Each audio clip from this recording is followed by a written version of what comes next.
Assalamualaikum warahmatullahi wabarakatuh. Salam sejahtera bagi kita semuanya. Yang saya hormati Bapak Dr. Syamsul Arif MPD dan juga Ibu Lasena Sialagan MPD selaku dosen pengampu pada mata kuliah penelitian tindakan kelas. Perkenalkan, nama saya Dinda Falupi Balkis dengan NIM 22033110002 dari kelas PBSI reguler C 2020. Nah, di sini saya akan mempresentasikan hasil analisis saya mengenai 5 pertanyaan yang diajukan oleh Ibu dosen terhadap laporan skripsi yang sebelumnya telah saya unduh dari internet yang berjudul Peningkatan Kemampuan Menulis Teks Deskripsi Melalui Penerapan Strategi RAFT atau Role Audience Format Topik pada siswa kelas 10 SMA Negeri 1 Kretek. Nah, laporan skripsi ini ditulis oleh Yulita Nur Dwi Astuti yang merupakan mahasiswi program studi Pendidikan Bahasa dan Sastra Indonesia Universitas Negeri Yogyakarta. Laporan ini ditulis pada tahun 2015. Baik, langsung saja kita masuk pada pembahasan yang pertama. Nah, jadi apa sih yang dilakukan peneliti sampai akhirnya ia merumuskan masalah dalam penelitian kelas ini? Nah, jadi sebelum merumuskan masalah, peneliti ini melakukan pengamatan ataupun juga observasi dan juga wawancara terhadap salah seorang guru bahasa Indonesia dan juga dengan beberapa siswa di SMA Negeri 1 Kretek ini. Nah, dari hasil observasi dan wawancara terhadap guru, ternyata peneliti ini memperoleh beberapa informasi berupa permasalahan pada pembelajaran menulis teks deskripsi. Nah, di antaranya itu seperti kemampuan siswa di SMA tersebut saat menulis teks deskripsi itu belum optimal. Nah, permasalahan yang dihadapi siswa antara lain seperti kesulitan saat memunculkan ataupun menuangkan ide dalam tulisannya, serta bahasa yang digunakan oleh para siswa saat menulis juga belum dapat dikatakan baik. Nah, karena para siswa ini menganggap bahwa menulis itu merupakan kegiatan yang membosankan. Nah, selain itu, kurangnya minat dan juga antusiasme siswa dalam mengikuti pembelajaran menulis teks deskripsi dan juga ternyata didapatkan bahwa nilai siswa di SMA tersebut dalam hal menulis teks deskripsi ini masih di bawah 75, yang artinya belum memenuhi kriteria ketuntasan minimal atau KKM. Nah, berdasarkan hasil wawancara dengan beberapa siswa, ternyata juga didapatkan informasi bahwa dalam pembelajaran menulis teks deskripsi ini di SMA tersebut, guru itu belum menggunakan strategi pembelajaran yang jelas. Pada proses pembelajaran itu, guru hanya memberikan penjelasan tentang materi teks deskripsi dan siswa pun hanya mencatat materi yang diajarkan guru tersebut. Nah, selain itu, diskusi antar kelompok juga sangat jarang dilakukan. Sehingga pada saat pembelajaran, interaksi antar siswa dengan satu sama lain ataupun juga dengan guru itu masih tergolong kurang. Nah, jadi berangkat dari beberapa permasalahan yang ditemukan, akhirnya peneliti ini berpendapat bahwasanya perlu adanya dilakukan perbaikan proses pembelajaran pada siswa kelas 10 SMA Negeri 1 Kretek ini. Nah, hal ini dilakukan dengan tujuan agar siswa dapat berperan aktif dan juga lebih memudahkan siswa dalam menulis teks deskripsi. Di sini peneliti ini menawarkan salah satu strategi pembelajaran yang dapat digunakan, yakni dengan strategi RAFT atau Role Audience Format Topic. Nah, strategi RAFT ini dapat memudahkan siswa dalam memunculkan dan juga menuangkan ide ke dalam tulisan melalui proses tukar pendapat dari kegiatan diskusi yang dilakukan. Nah, peneliti ini berharap melalui penerapan strategi RAFT ini dapat mengatasi permasalahan yang ada di SMA tersebut. Lanjut pada pertanyaan selanjutnya, yaitu apakah peneliti cermat dalam memilih teori yang dijadikan sebagai landasan melaksanakan penelitiannya. Nah, jadi menurut saya sendiri, peneliti ini sudah cukup cermat dalam hal memilih teori yang dijadikan sebagai landasan dalam melaksanakan penelitiannya. Nah, teori yang dipilih oleh peneliti ini sudah relevan atau saling berhubungan dengan variabel yang ada dalam penelitian, yaitu kemampuan menulis teks deskripsi dan juga penerapan strategi RAFT. Nah, teori-teori yang disajikan oleh peneliti diantaranya itu seperti pengertian tentang kemampuan menulis, ciri-ciri tulisan yang baik, tahapan menulis, pengertian teks deskripsi, pengertian strategi RAFT, dan juga langkah-langkah penerapan dari strategi RAFT ini sendiri. Adapun rujukan-rujukan yang dipilih oleh peneliti sebagai penguat dari argumennya menurut saya itu masih belum bisa dikatakan mutakhir. Nah, kenapa? Dikarenakan dari beberapa rujukan yang dipilih oleh peneliti ini berasal atau terbit lebih dari 10 tahun terakhir pada saat penelitian ini dilaksanakan, yaitu pada tahun 2015. Nah, seharusnya peneliti ini menggunakan rujukan yang terbit 5-10 tahun terakhir saja. Nah, pertanyaan selanjutnya yaitu instrumen apa saja yang digunakan peneliti pada saat pengumpulan data. Nah, instrumen penelitian yang digunakan dalam penelitian tindakan kelas ini yaitu berupa lembar observasi, pedoman wawancara, angket respon siswa, tes dokumentasi, dan catatan lapangan. Nah, untuk lembar observasi ini digunakan untuk mendata dan juga memberikan gambaran mengenai proses pembelajaran menulis teks deskripsi yang berlangsung di dalam kelas. Nah, di sini saya tampilkan pada layar mengenai lembar observasi yang digunakan oleh peneliti pada saat penelitian. Kemudian ada pedoman wawancara. Nah, pedoman wawancara ini digunakan sebagai panduan dalam melakukan wawancara.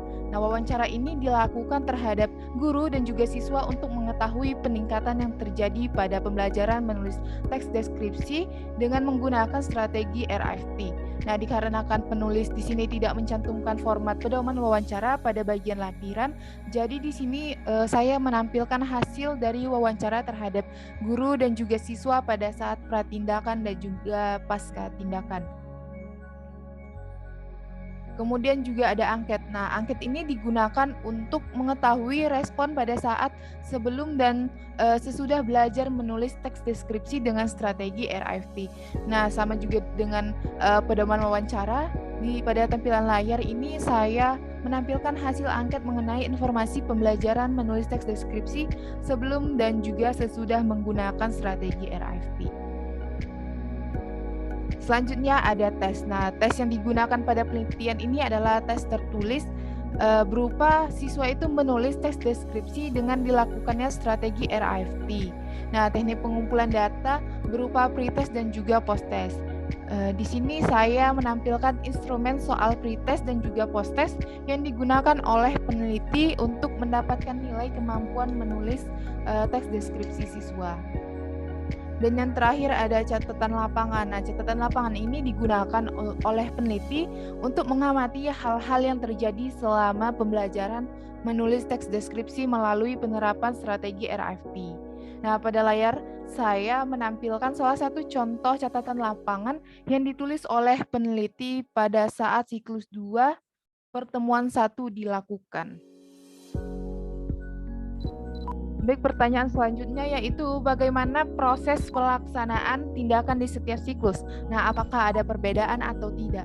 Nah, penelitian ini dilaksanakan dengan 2 siklus dan pada tahap laksanakan tindakannya itu dilakukan sebanyak 2 kali pertemuan di setiap siklusnya. Nah, untuk siklus 1 sendiri itu pembelajaran menulis teks deskripsi dilakukan dengan menerapkan strategi RAFT ini. Guru menjelaskan penerapan strategi RAFT yang digunakan dalam menulis teks deskripsi dan membagi siswa ke dalam kelompok-kelompok kecil secara heterogen. Nah, kelompok ini terdiri dari 6 siswa sehingga diperolehlah sebanyak 5 kelompok. Selanjutnya, siswa ini berkumpul dengan kelompoknya masing-masing. Kemudian guru membagikan soal tes menulis teks deskripsi pada setiap kelompoknya. Nah, saat siswa melakukan diskusi dengan teman sekelompoknya dengan melakukan tanya jawab yang berkaitan dengan tema yang hendak dipilih oleh setiap kelompok. Nah, ide-ide yang telah terkumpul nantinya itu dijadikan bahan oleh masing-masing anggota kelompok dalam menyusun kerangka dan juga mengembangkan menjadi teks deskripsi secara individu. Selanjutnya, peneliti dan guru kolaborator menilai teks deskripsi siswa. Nah, berdasarkan hasil yang diperoleh, ternyata nilai menulis teks deskripsi siswa ini mengalami peningkatan. Nah, meskipun demikian, peningkatan tersebut masih belum bisa dikatakan maksimal karena masih terdapat beberapa kesalahan dalam penulisan teks deskripsi yang dilakukan oleh siswa. Nah, kemudian untuk siklus kedua ini dilakukan untuk memperbaiki kekurangan yang terjadi dalam siklus 1 dan upaya untuk lebih memaksimalkan lagi penggunaan dari strategi RAFP ini. Nah, dalam siklus 2 ini peneliti dan juga guru kolaborator juga masih menerapkan strategi RAFP, tetapi yang membedakannya dari siklus pertama yaitu guru kolaborator dan juga peneliti sepakat bahwa tema yang akan digunakan untuk menulis teks deskripsi pada siklus kedua ini ditentukan oleh guru, dan tema yang dipilih adalah lingkungan negeri 1 Kretek. Nah, penentuan tema ini dilakukan karena berdasarkan hasil refleksi terhadap siklus pertama yang telah dilaksanakan. Nah, dari refleksi tersebut ternyata ditemukan kendala pada saat tahap awal penerapan strategi RAFT ini, yaitu pada saat proses penentuan tema karangan. Nah, siswa ini sulit dan membutuhkan waktu yang cukup lama untuk menentukan tema karangan mereka, sehingga berpengaruh terhadap efisiensi waktu dan juga penyelesaian teks deskripsi yang ditulis oleh siswa. Nah, pada siklus 2 ini siswa tampak senang karena tema tulisan sudah ditentukan terlebih dahulu oleh guru, sehingga mereka itu tidak perlu memikirkan tema tulisannya. Kegiatan ini dilanjutkan dengan penuangan ide secara bergiliran menjadi proses tanya jawab berdasarkan tema yang telah ditentukan. Nah, ide-ide yang telah terkumpul nantinya juga sama dijadikan sebagai bahan oleh masing-masing anggota kelompok dalam menyusun kerangka teks dan menjadi teks deskripsi secara individu. Nah, aktivitas belajar siswa dalam siklus 2 ini sudah berjalan lancar dan tidak mengalami kendala. Berdasarkan hasil yang diperoleh dari tulisan teks deskripsi siswa, nilai menulis teks deskripsi siswa ini mengalami peningkatan yang cukup signifikan. Nah, siswa semakin terampil dalam mengembangkan teks deskripsi dan tidak lagi mengalami kesulitan dalam penemuan ide. Untuk pertanyaan selanjutnya yaitu bagaimana cara peneliti dalam menganalisis data. Nah, jadi di sini peneliti menggunakan dua teknik analisis data, yaitu dengan teknik analisis kualitatif dan juga teknik analisis kuantitatif. Nah, untuk teknik kualitatif sendiri digunakan oleh peneliti untuk menganalisis data-data non-tes, yaitu seperti data observasi, wawancara, dan juga selama penelitian ataupun pembelajaran berlangsung. Nah, adapun analisis data kualitatif sendiri itu dilakukan dengan 3 tahapan, yaitu yang pertama itu menelaah seluruh data yang telah diperoleh dari hasil non-tes, kemudian yang kedua menyusun dalam satuan-satuan, dan yang ketiga itu dikategorisasikan, yang nantinya itu digunakan untuk mengetahui perubahan perilaku siswa dalam memproduksi teks deskripsi berdasarkan strategi RAFP. Nah, sedangkan untuk teknik kuantitatif sendiri itu digunakan oleh peneliti untuk menganalisis data yang diperoleh dari hasil tes tertulis siswa. Nah, hasil analisis data secara kuantitatif ini dihitung dengan 3 langkah. Nah, yang pertama itu menghitung skor masing-masing aspek, kemudian yang kedua merekap nilai yang telah diperoleh siswa, kemudian yang terakhir itu menghitung nilai rata-rata kelas. Nah, sekian presentasi dari saya mengenai analisis terhadap salah satu contoh laporan penelitian tindakan kelas. Lebih dan kurangnya saya mohon maaf. Wassalamualaikum warahmatullahi wabarakatuh dan terima kasih.